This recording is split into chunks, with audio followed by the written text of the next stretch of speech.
Bismillahirrahmanirrahim. Assalamualaikum warahmatullahi wabarakatuh. Alhamdulillah wassalatu wassalamu ala rasulillah wa ala alihi wa ashabihi wa man walah amma ba'd. Baiklah, untuk memulai pembahasan kita atau untuk memulai pembelajaran kita pada video kali ini, pertama-tama saya ingin mengucapkan banyak-banyak terima kasih kepada kalian yang sudah mensubscribe channel ini. Dukung terus channelnya dengan like, komen, dan share videonya agar makin banyak orang yang mendapatkan manfaat dari video-video kami. Oke, langsung saja. Setelah sebelumnya kita membahas cara pelafalan huruf-huruf yang keluar dari tenggorokan ya, huruf-huruf halqi. Nah, kali ini kita masuk ke makhraj berikutnya, yaitu makhraj lisan atau lidah. Nah, yang akan kita bahas di video kali ini yaitu huruf qaf dan huruf kaf. Silakan bisa dilihat gambar di samping. Nah, di sini ada huruf qaf dan huruf kaf. Nah, ini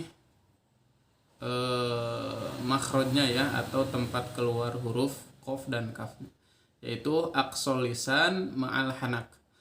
Aqsal lisan ma'al hanak artinya adalah pangkal lidah yang menempel kepada langit-langit. Nah, adapun untuk gambar makhrajnya untuk huruf qaf dan kaf ini sedikit berbeda ya pangkal lidahnya.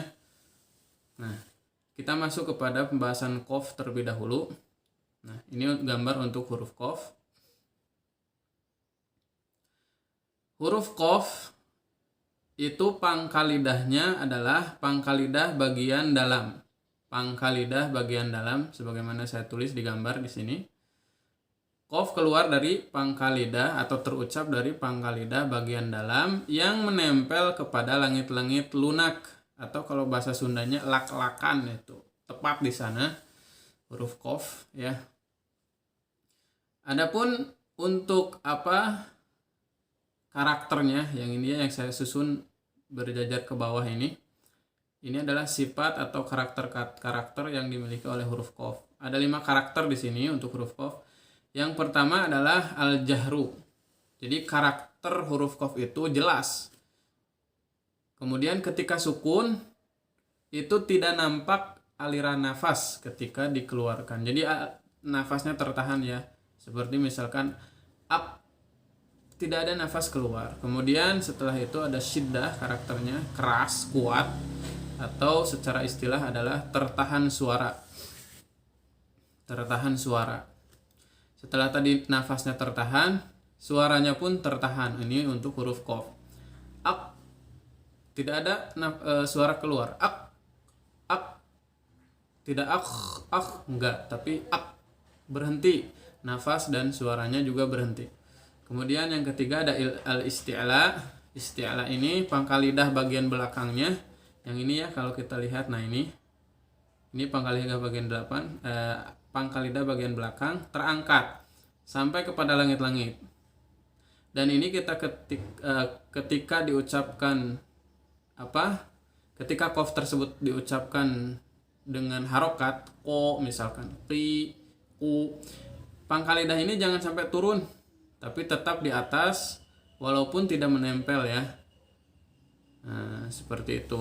Nah, al-istilah ini yang menyebabkan huruf menjadi tebal ketika diucapkan, karena pangkal lidah terangkat seperti ini ya. Pangkal lidah naik seperti ini. O, i, u, o. Seperti itu. Jadi dengan adanya sifat isti'la ini, huruf menjadi tebal. Baik, yang keempat adalah infitah. Apa infitah? Infitah itu pangkal lidah terpisah dari langit-langit. Jadi ketika mengucapkan qaf, pangkal lidahnya yang ini ya. Nah, kalau isti'la itu pangkal lidahnya ini. Isti'la dan istifal ya, pangkal lidah yang digunakan adalah ini. Nah, adapun infitah dan itbaq itu pangkal lidah yang digunakan dari sini sampai ke sini. Sampai ke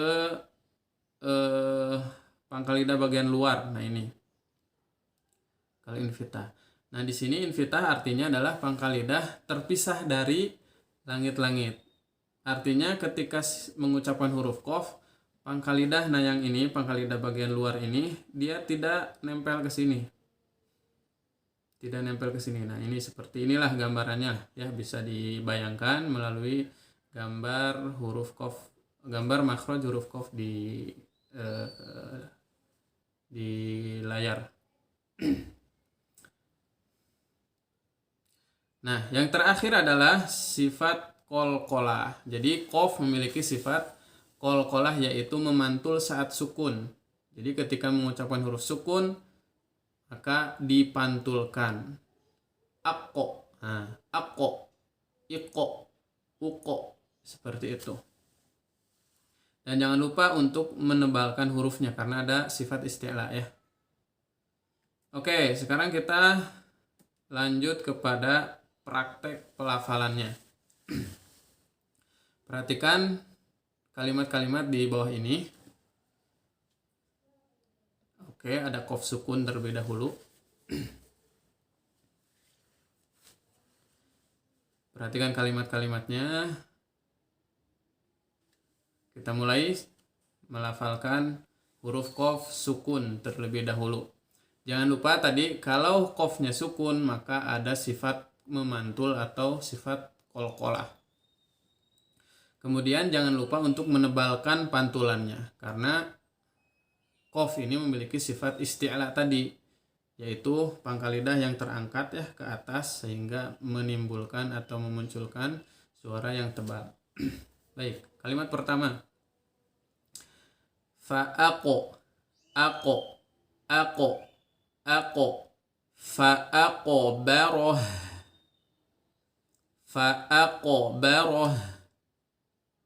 Oke, kalimat kedua sebelum qaf sukun sebelumnya kasroh.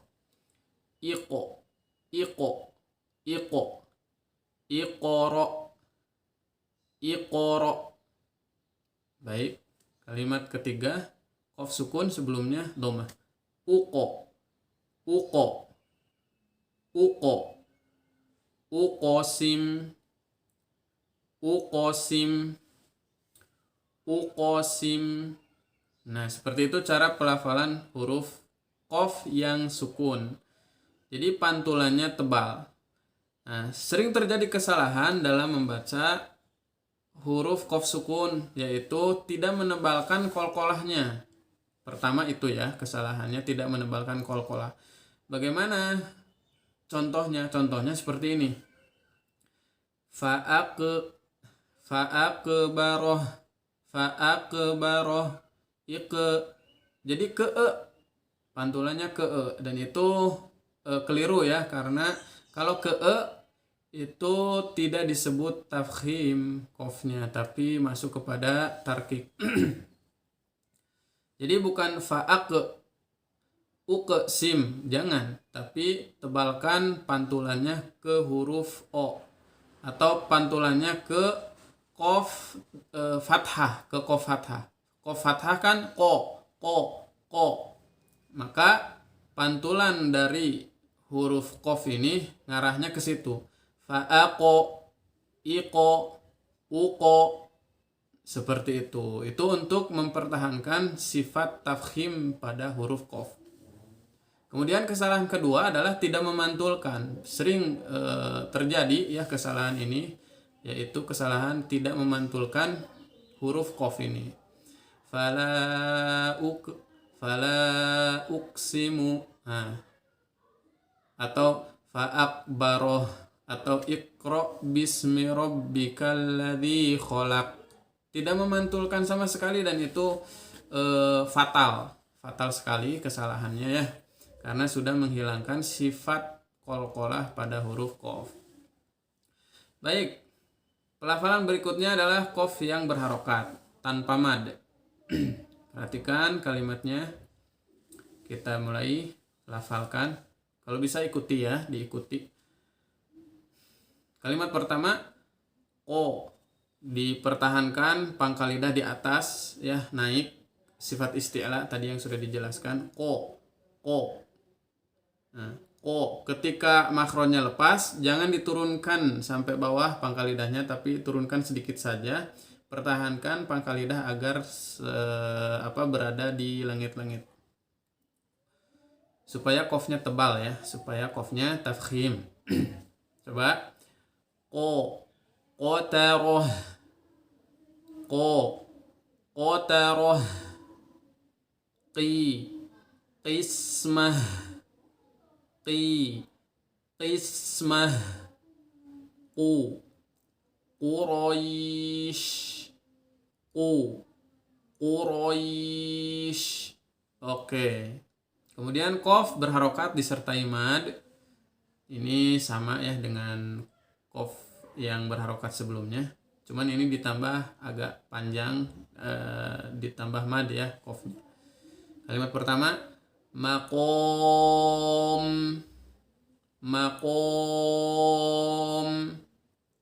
Kalimat kedua, yastaqim.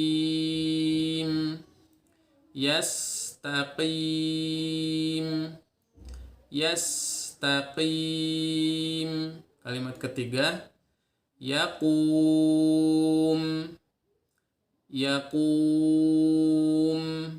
Oke, seperti itu cara pengucapan huruf qaf yang berharokat baik disertai mad dan tanpa mad. Sering terjadi kesalahan dalam mengucapkan huruf qaf ketika kasroh. Kesalahan yang cukup populer ya untuk qaf yang berharokat kasroh, yaitu dengan memunculkan suara kalau bahasa Sunda mah nyeklek gitu. Nggak tahu bahasa Indonesianya apa. Contohnya gini, yastaqim. Nah gitu, yastaqim. Atau qismah. Nah gitu, digitukan ya. Itu sudah masuk kepada qalqalah ya, pantulan nyekluk gitu. Nah, biasa saja pengucapannya, hindari pengucap suara seperti itu. Yang penting kena makhrajnya saja, pangkal lidah yang menempel kepada langit-langit lunak. Jika kita pengucapannya sudah sempurna secara makhraj seperti itu dan tidak ada nafas yang mengalir, kemudian suara juga tidak mengalir, itu sudah cukup dalam pengucapan qaf. Contoh, yastaqim. Nah gitu saja cukup, yastaqim, tidak mesti qim gitu, tidak mesti. Oke, berikutnya qaf bertasydid. Pertama kalimat wahuqqat. Wahuqqat.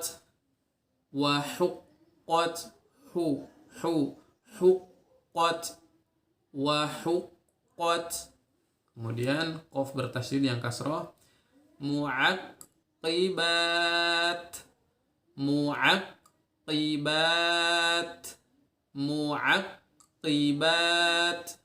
Oke. Itu untuk pelafalan huruf qaf. Tadi diperhatikan ya kesalahan dalam mengucapkan huruf qaf sukun dan kesalahan dalam mengucapkan huruf qaf yang kasroh.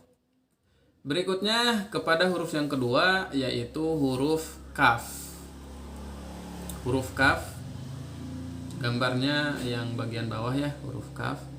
Nah, kita bedakan posisi pangkal lidahnya antara qaf dengan kaf. Antara qaf dengan kaf kita bedakan. Baik, bisa dilihat ya untuk qaf. Qaf itu bagian lidahnya, pangkal lidahnya itu adalah bagian belakang, bagian dalam. Nah ini. Sedangkan huruf kaf itu pangkal lidahnya adalah bagian luar, bagian depannya. Nah ini ya, kalau qaf dia agak mundur dikit. Kalau kaf itu dimajukan agak depan. Ak itu qaf. Kalau kaf majukan sedikit. Ak.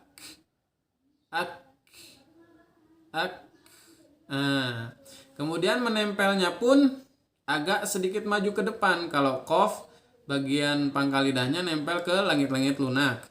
Kalau untuk kaf dia nempelnya di antara langit-langit lunak dan langit-langit yang keras. Nah, ini titiknya di sini. Ini langit-langit keras nih, dan ini yang merah ini langit-langit lunak. bisa diraba oleh lidah kita sendiri ya. Kalau kop itu ke belakang. O. Nah ini. Kalau kaf, raba majukan ke depan. Nah. Ak. Ak. Oke, itu ya perbedaan untuk kof dan kaf. Jadi kof mah pangkal lidahna bagian belakang nempel ke langit-langit lunak. Kalau kaf langit-langit bagian depannya agak ini kof. Nah, agak maju dikit lah. Itu untuk kaf nempelnya ke antara langit-langit lunak dan langit-langit keras. Seperti itu. Mudah-mudahan bisa difahami ya. Adapun karakternya atau sifatul huruf dari kaf ini adalah yang pertama ada hams, berbeda dengan kof ya. Kof itu jahar, kalau kaf hamas. Nah, apa itu hamas? Nafas mengalir. Jadi ketika mengucapkan kaf, terutama ketika sukun, itu nafasnya mengalir. Ak, nah, ak, seperti itu. Kemudian yang kedua, syiddah, suaranya tidak mengalir, tidak ada suara yang mengalir ketika diucapkan, terutama ketika sukun ya. Misalkan ah atau ag, enggak ada suara pokoknya. Mati ya suaranya, berhenti total. Nah gitu. Untuk menghilangkan kerasnya syiddah di huruf kaf ini, maka harus dialirkan nafasnya supaya tidak berat. Misalkan ak, nah, ak, syiddah lepaskan dengan hamas. Ak, seperti itu. Ak, bisa difahami ya, insya Allah. Untuk sifat yang berikutnya adalah istifal. Istifal ini lawan dari isti'la. Kalau qaf tadi sifatnya isti'la, kalau kaf sifatnya istifal. Ya, istifal itu pangkal lidahnya turun. Seperti ini dia, pangkal lidah normal. Nah, ak normal seperti ini, sehingga bunyi hurufnya itu tipis ya, tarqiq, sehingga bunyi hurufnya tarqiq. Kemudian yang keempat adalah infitah. Tadi sudah dijelaskannya di huruf qaf seperti apa infitah. Nah, perlu diperhatikan kawan-kawan semuanya. Posisi gambar makhraj di sini adalah posisi sukun. Jadi posisi qaf ketika sukun, dan yang gambar di bawah adalah posisi kaf ketika sukun. Maka ketika sukun makhraj itu pasti menempel seperti ini. Ak nempel. Ini juga ak nempel. Ya. Jadi posisi makhraj, posisi makhraj pada gambar di sini ini posisinya adalah ketika huruf tersebut sukun. Nah, ini harus diperhatikan juga. Jadi ketika sukun pasti makhraj ini nempel. Beda kalau berharokat. Kalau berharokat dia makhraj ini akan terpisah. Antara pangkal lidah dan langit-langit akan terpisah. Baik. Kita langsung kepada cara pelafalan huruf kaf. Kaf sukun terlebih dahulu seperti biasa. Kalimat pertama